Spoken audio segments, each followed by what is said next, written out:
Vos retours sur le premier épisode ont été très bienveillants, ça m'a fait vraiment très plaisir, vous avez été vraiment cool, merci beaucoup, merci à tous. Et on est donc parti pour le deuxième épisode sur le conflit FISA-FOCA, Balestre contre-attaque.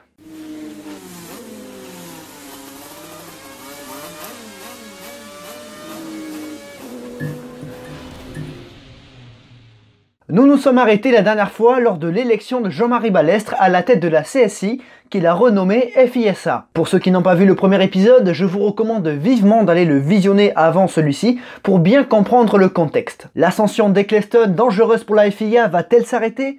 Balestre contre-attaque, le deuxième épisode du conflit FISA-FOCA. C'est parti.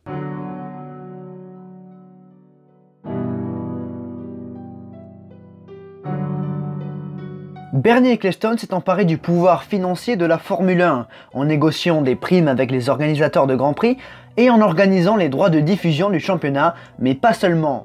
Son association, la FOCA, a également beaucoup joué sur les technologies en Formule 1, en mettant en avant les voitures à effet de sol et en luttant contre les moteurs turbo. Tout cela dans un but économique afin qu'il n'y ait pas trop d'inégalités entre écuries indépendantes et grands constructeurs automobiles. Mais le pouvoir sportif de la FIA et de la FISA a grandement été affecté. Pour la saison 79, Eccleston continue d'affirmer sa marque en restreignant encore un petit peu plus l'accès à la Formule 1. Tout cela en imposant au circuit une billetterie électronique ou alors en imposant aux journalistes de payer pour accéder au paddock. La première action de Balestre n'est rien d'autre qu'un rappel à l'ordre autoritaire. Le pouvoir sportif, c'est lui et personne d'autre. Le Grand Prix d'Italie 78 a malheureusement été marqué par la mort de Ronnie Peterson. Suite à ce drame, aucune action claire n'a été faite.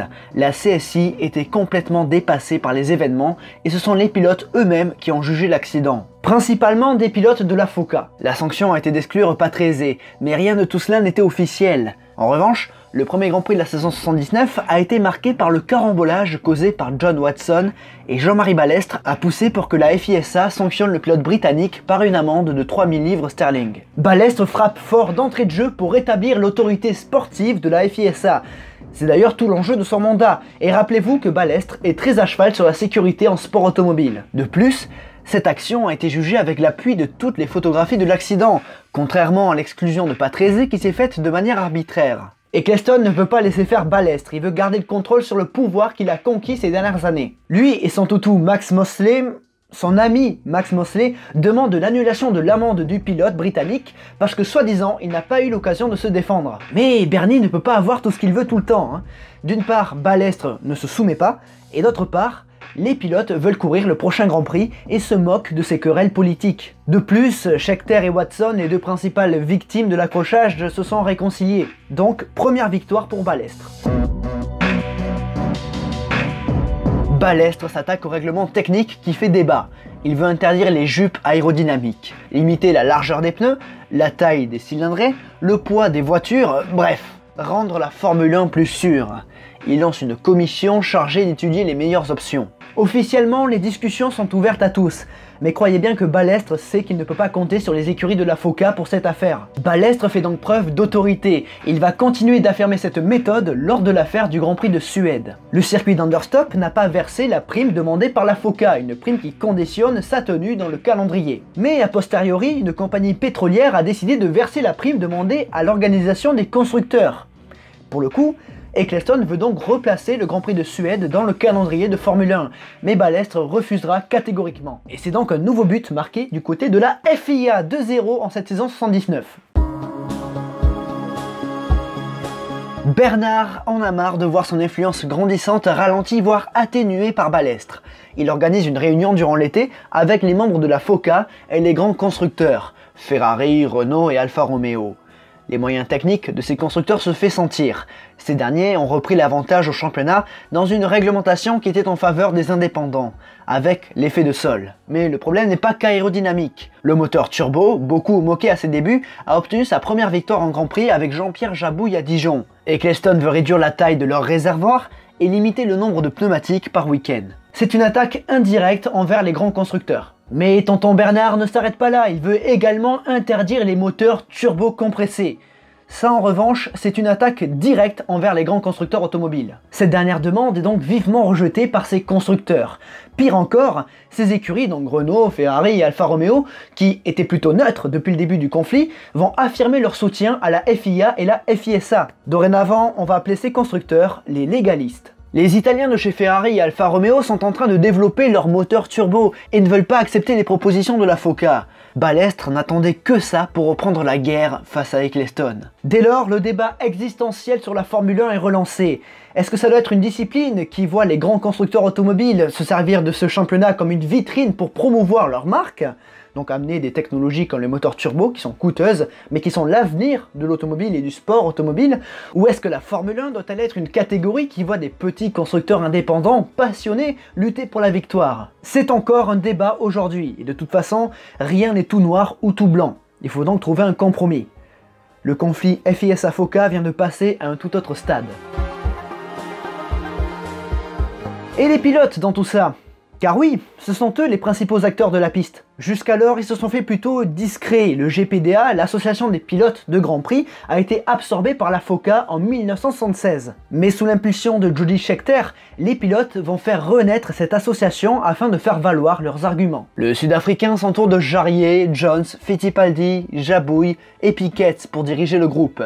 Eccleston n'est pas très heureux de cette nouvelle, mais se rassure en voyant Piquet, pilote Brabham, dans le groupe de décision des pilotes. La saison 79 vient de se terminer et ce dont redoutent tous les acteurs de la Formule 1 pourrait bien arriver. Une guerre ouverte. La FISA veut interdire les wing cars jugées trop dangereuses et la FOCA veut interdire les moteurs turbo-compressés qui rendraient obsolètes leur bon vieux V8 Ford Cosworth. Et les pilotes, eux, veulent faire interdire le Grand Prix du Brésil d'Interlagos, jugé trop dangereux. Mais Bernie, principal promoteur de l'événement, refuse. Scheckter et Eccleston s'entretiennent à Buenos Aires, terre de la première course de la saison 1980. Eccleston refuse et rappelle aux pilotes que ce sont eux les premiers responsables de leur sécurité en piste. La guerre est déclarée lorsque Balestre interdit les jupes aérodynamiques pour la saison 81. Le paddock se divise. Bernie charge les directeurs techniques des écuries indépendantes de trouver des arguments tandis que les légalistes soutiennent pleinement la FISA. Le temps monte et de plus, le GPDA implose. La crédibilité du groupe en a pris un coup au Brésil lorsqu'Eccleston a forcé les pilotes à prendre le départ. Mais ça ne s'arrête pas là. Scheckter et Jabouille ont rédigé un argumentaire contre les jupes et certains membres du GPDA se désolidarisent, comme Alan Jones, pilote Williams. On suspecte l'écurie Williams de lui avoir mis la pression pour abandonner ses camarades. En gros, le combat des pilotes pour la sécurité est noyé dans une querelle politique entre FISA et FOCA.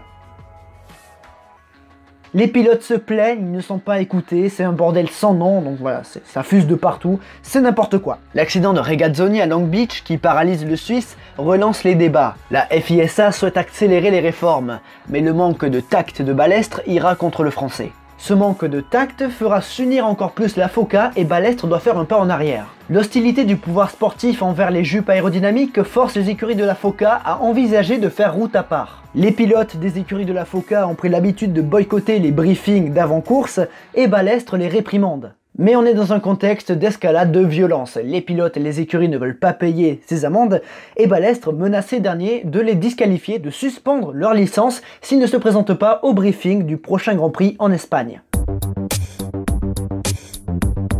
Le vendredi, Eccleston veut d'une part protéger les pilotes contre ces amendes et d'autre part forcer Balestre à revenir sur l'interdiction des wing cars. Pour cela, il menace la FISA de boycotter le Grand Prix d'Espagne si les amendes ne sont pas annulées. Alors entre en scène une nouvelle entité, les organisateurs du Grand Prix d'Espagne. La Real Automobile Club de España qui propose de payer les amendes à la FISA. Parce que ouais, ils veulent un Grand Prix avec toutes les voitures sur la grille. C'est normal. Mais Balestre refuse catégoriquement. La RACE va alors tourner le dos à la FISA et à la FIA et ne reconnaît plus leur autorité sportive. Là, Bernie, il est content. Mais la RACE ne s'arrête pas là. Ils décident eux-mêmes d'organiser le Grand Prix d'Espagne. Mais le problème, c'est que dans le cas du Grand Prix d'Espagne, le pouvoir sportif local n'est pas la RACE, mais la FEA, la Fédération Espagnole de l'Automobile. Ouais, ça fait beaucoup d'identités. En gros, la RACE, ce sont les propriétaires du circuit de Jarama, et la FACE, la fédération qui organise la course, qui fait en sorte que la FIA organise la course de Formule 1. En gros, la RACE fait un coup d'état à sa propre fédération, malgré les plaintes du gouvernement espagnol. Ça va très loin. Dans ce contexte, Ecclestone pense que la FIA va désavouer Balestre parce que selon lui, il remet en cause la tenue du Grand Prix d'Espagne. Les écuries légalistes, Renault, Ferrari et Alfa Romeo, annoncent qu'elles ne prendront pas part à un Grand Prix non régi par la FISA et la FIA et menacent de quitter Jarama. Et là, c'est le bordel. La fédération espagnole ainsi que le directeur de course du Grand Prix d'Espagne qui soutiennent la FIA et la FISA sont écartés des négociations par Ecclestone. C'est une mutinerie qui rend Balestre furieux et le français n'est pas connu pour sa douceur. Le français n'est pas au bout de ses peines car Max Mosley, avocat de la FOCA, accuse Balestre d'abus d'autorité et plusieurs patrons d'équipes indépendantes réclament la démission du président de la FISA. Tout le monde se tape dessus, on est le samedi 31 mai, les écuries Ferrari, Renault et Alfa Romeo sont dépités de ne pas pouvoir prendre part aux séances normalement à cause du contexte politique. En revanche, pour ce qui est des écuries de la FOCA, eh bien ils prennent part aux essais normalement. Bref, c'est allé trop loin, Balestre en a marre, il se casse de Madrid.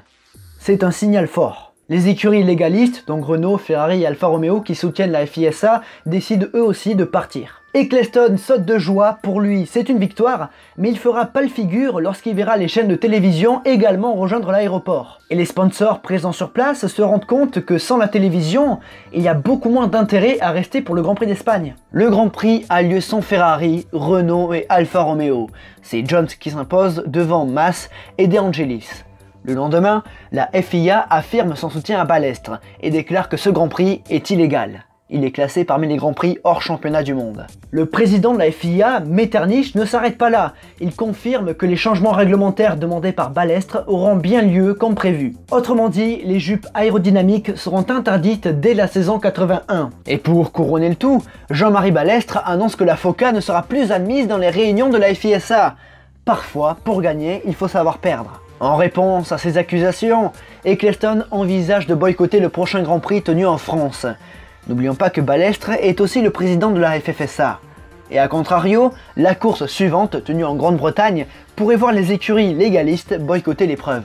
Désavoué par le pouvoir sportif, Bernie envisage de créer un championnat parallèle pour 1981 avec le soutien de la RAC, la Royal Automobile Club, la fédération anglaise. Toutes les issues pacifiques semblent être bouchées. Mais ce qui va sauver la Formule 1, eh bien, c'est le nom Formule 1. En créant un championnat parallèle, Bernie ne pourrait pas exploiter ce nom et ne pourrait donc pas jouir d'une image médiatique aussi forte. Il reste donc un peu d'espoir. Bernie fait un pas vers la FIA et la FISA en demandant une nouvelle réunion sur les règlements techniques de 1981. Balestre, qui veut avoir le dernier mot, refuse. Il dit que la réunion se tiendra après le Grand Prix de France. Il s'expose donc à un nouveau boycott, mais il a déjà anticipé la chose. Renault et Alfa Romeo ont déjà prévu leur troisième pilote. Ecclestone sait qu'un boycott ne serait pas bon pour les sponsors et les diffuseurs. Il annonce le jeudi précédant le week-end de course que les équipes de la FOCA seront bien présentes pour l'épreuve. Les négociations auront lieu le lundi suivant la course. Au terme de cette dernière, les deux parties affirment qu'un accord de principe a été trouvé dans le but de sauver la fin du championnat du monde. Il est évident que de scinder le championnat en deux aura plus de conséquences négatives que positives. La suite au prochain épisode. Mesdames et messieurs, nous arrivons au bout de ce deuxième épisode sur le conflit FISA-FOCA. Nous sommes donc à la moitié, 4 épisodes de prévus. Les 2 autres sortiront dès la semaine prochaine. J'espère que ça vous plaira. Merci pour le retour, pour l'accueil que vous avez donné à cette série. Ça fait vraiment plaisir parce que c'est beaucoup de travail de recherche, beaucoup de temps passé derrière la caméra parce que ça doit faire à peu près 1 heure que je tourne. J'ai pas de prompteur par exemple, du coup je suis obligé d'apprendre chaque partie que je dois dire et réciter de manière correcte pour que vous compreniez la meilleure des façons.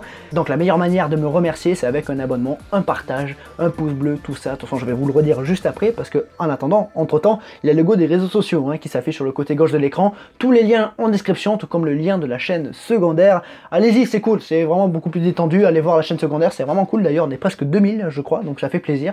Merci à tous. Ceux qui ont fait des dons sur Utip ou qui ont acheté des produits sur le shop Le Circuit, vos noms s'affichent en bas de l'écran. Merci à vous. N'oubliez pas le commentaire, l'abonnement, le partage, la cloche et le pouce bleu, mais surtout, n'oubliez jamais, le plus important, c'est de continuer d'aimer le sport auto, continuer d'aimer ce conflit. À la prochaine. Salut les fans. Tous les conflits ne sont pas bons. Mais je sais pas si celui-là il est bon au final. Bon, vu ce qu'est devenu la Formule 1, on peut dire que c'est quand même pas mal. C'était un mal pour un bien. Mais ouais, j'ai pas envie d'extrapoler sur ça, je m'en fous un petit peu. Là, j'ai juste envie d'aller boire un petit coup d'eau et de commencer le montage. Ouais, bref. Merci à tous encore une fois. Des bisous. Profitez, j'espère que le Grand Prix de Saint-Marin, je suis vieux moi, hein, le Grand Prix de Pirelli, Grand Prix Made in Italy et d'Emilia-Romagna a été bien. J'espère qu'il y aura eu quand même un petit peu de spectacle malgré la course, malgré le type de tracé. Donc voilà, j'espère que vous avez passé un bon week-end. Ce soir, il y a la première course de Romain Grosjean en IndyCar à Barber. C'est un circuit sympa, regardez ça. Et moi, des bisous!